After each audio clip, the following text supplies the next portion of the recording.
Hannah Weiss thought she was flying to Cuba for love. Instead, she landed on an island ruled by secrets, where her new husband, Dr. Emilio Vargas, wasn't saving lives but stealing them. In 2012, Hannah Weiss was 29 and growing restless with her life in Hamburg, Germany. For nearly a decade, she had worked as a nurse at St. Joseph Hospital, caring for patients, following routines, and living alone in a small apartment filled with the hum of the refrigerator and the smell of disinfectant from her uniforms. She wasn't unhappy, but she wasn't living, either. Friends were getting married, traveling, building families. Hannah, meanwhile, filled her days with overtime shifts and her nights scrolling through travel blogs, dreaming of beaches and sunlight. She wanted a story that was hers, something bigger than the quiet rhythm of hospital corridors. Her chance came unexpectedly when she met Dr. Emilio Vargas at a charity event in Berlin. He was a visiting physician from Cuba, tall, confident, and impossibly charming. He spoke about his island home with a warmth that seemed to glow in the air around him. He described coral reefs like jewels beneath the sea, music drifting through the streets at sunset, and a life free from the cold gray of European winters. Hannah found herself enchanted. He called her mi alma blanca, his white soul, and said she was destined for the tropics. Within months, their relationship became a whirlwind. Emilio returned to Cuba but called every night, promising her a future together. He told her he was building a small clinic on a peaceful island, a place where they could heal people and live simply. It sounded like paradise. When he proposed, Hannah said yes without hesitation. She quit her job, sold her furniture, and packed her life into 2 suitcases. As her plane descended over the turquoise waters of the Caribbean, she smiled through the window. She thought she was flying toward love and freedom. She had no idea she was stepping into her own captivity. When Hannah arrived in Cuba, the air felt heavy and alive. The sun burned brighter, the ocean stretched endlessly, and for the first time in years, she felt her heart racing with excitement. Emilio greeted her at the airport with flowers and a smile that made her forget every warning her friends had whispered before she left. They drove for hours through the countryside until the road ended at a small dock where a weathered boat waited. He told her their new home was on Isla de los Vientos, a secluded island where his clinic would serve the local people. The journey across the water was calm at first, but as the mainland faded, an uneasy feeling began to creep over her. The island appeared suddenly through the mist, lush, green, and strangely quiet. There were no hotels, no tourists, no noise except the rustling of palm leaves and the calls of distant birds. The villagers who met them spoke softly and avoided looking at her. She assumed it was shyness or curiosity toward a foreigner. Emilio said they would come to love her in time. Their house stood alone near the jungle's edge. It was beautiful in a rustic way. White walls, a red-tiled roof, and a porch facing the sea. But there was something unusual about it. The windows had metal bars, and the shutters could be locked from the outside. When she asked, Emilio laughed and said it was protection against storms and thieves. Days turned into weeks, and the silence of the island began to weigh on her. The phone line worked only sometimes, and her messages to family rarely went through. There were no shops, no mail, and no boats except Emilio's. What had seemed like peaceful isolation started to feel like perfect containment. 3 weeks after settling on Isla de los Vientos, Hannah began to notice how the villagers' eyes followed her, not with curiosity anymore, but with something closer to pity. Whenever she walked through the narrow dirt paths, conversations stopped. The island was small enough that news traveled fast, yet no one ever spoke about the past. Only once did she overhear 2 women whisper a name, Maria. When Hannah asked Emilio who Maria was, he said she was a nurse who had worked with him before, but had left suddenly. His tone made it clear the subject was closed. The name lingered in Hannah's mind. She began to look for traces of this woman, wondering if she too had once come to the island full of hope. One morning, while exploring the rocky cliffs beyond the village, Hannah's foot caught on something half buried in the dirt. She brushed the sand away and found a thin, rusted bracelet. On its inside was an engraving, Maria S. The metal was old, worn by salt and time, but still readable. A chill ran through her. That evening, she showed it to Emilio, expecting him to be surprised. Instead, his face remained calm, almost rehearsed. He said Maria had drowned during a storm, and the villagers didn't like to talk about it. Then, as if to prove his concern, he locked the doors and windows for safety. He said wild dogs roamed at night, and it was best to stay indoors. The next morning, she tried to open the door, but the key was gone. When she called for Emilio, there was no answer. From the window, she could see the villagers going about their routines, pretending not to notice her watching.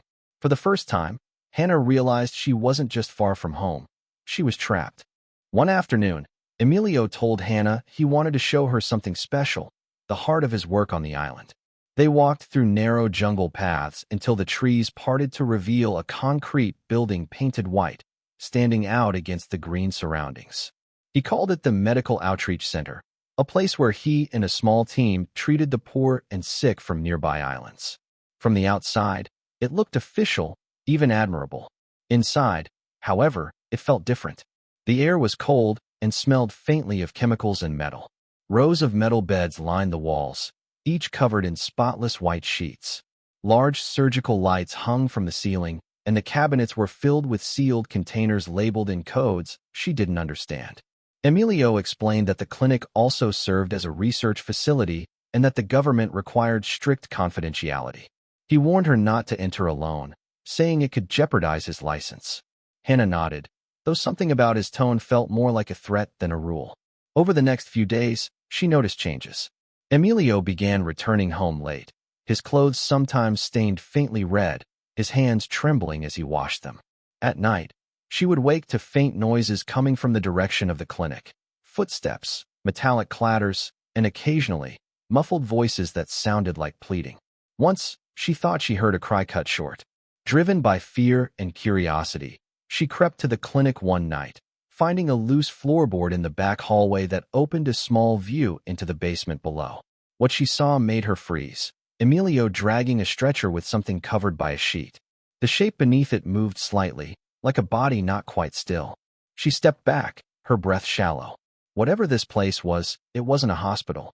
After that night, Hannah's world collapsed into quiet panic. She could no longer look at Emilio without remembering the shape beneath that white sheet.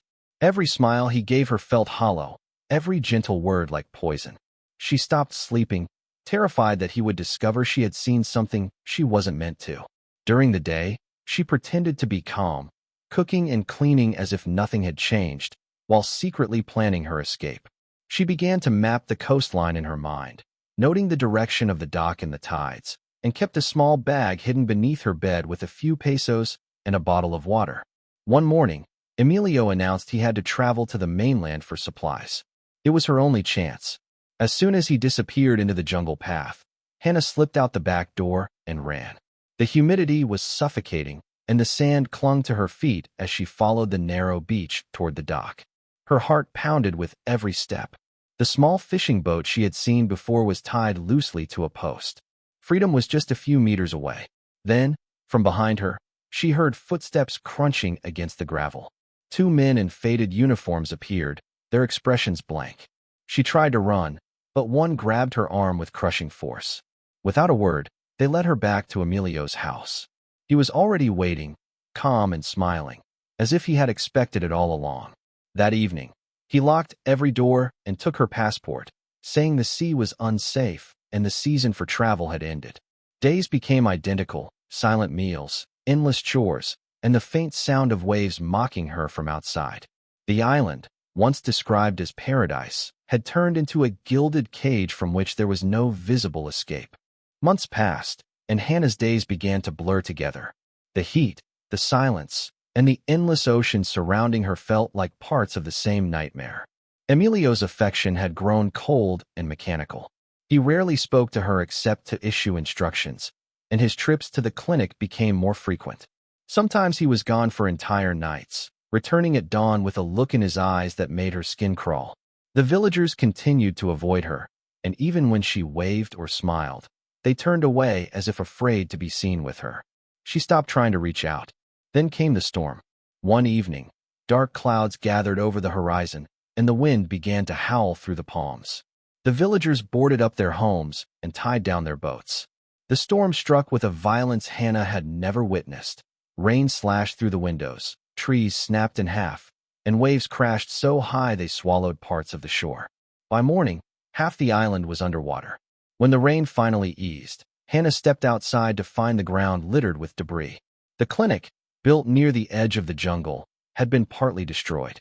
Its lower level had flooded, and several metal boxes had been dragged out by the current. Curiosity overpowered her fear. She pried one open and froze. Inside were documents, surgical tools, and human organs preserved in chemical fluid. Another box contained passports, a dozen of them, each belonging to foreigners, mostly women. One bore the name Maria Silva. Her stomach twisted as the truth sank in. Emilio's research was a front for illegal organ trafficking. He wasn't saving lives, he was selling them. And if she stayed any longer, she knew she would end up just another name in one of those boxes. The storm had destroyed most of the island's order, and for the first time since her arrival, chaos worked in Hannah's favor. The communication lines were down, the clinic was in ruins, and the guards who normally kept watch were busy repairing the damage. She knew this was her only chance. She waited until nightfall, her heart hammering so loudly she was certain someone could hear it. In the darkness, she found one of Emilio's spare uniforms, a simple khaki shirt with a patch that marked her as part of the medical team. She tied her hair back, smeared dirt on her face, and stepped into the storm-wrecked night. She kept to the shadows, moving along the path toward the small dock at the far end of the island. Every gust of wind made her flinch. When she reached the dock, she saw the supply boat rocking in the water, half filled with barrels and ropes. She climbed aboard and hid under a tarp just as the engine started. The men piloting it spoke quickly in Spanish, unaware that she was crouched between the crates. The ride was long and rough, and every sound made her fear discovery. But when she finally felt the boat slow and the smell of the mainland reached her, she forced herself to run. For days, she wandered through small coastal villages, surviving on scraps and kindness until she reached Havana. At the German embassy, she collapsed in tears as she told her story. Weeks later, authorities raided Isla de los Vientos. The clinic was empty, the documents burned, and Emilio Vargas had vanished. Some said he escaped to another island under a false identity. Hannah returned to Germany scarred but alive.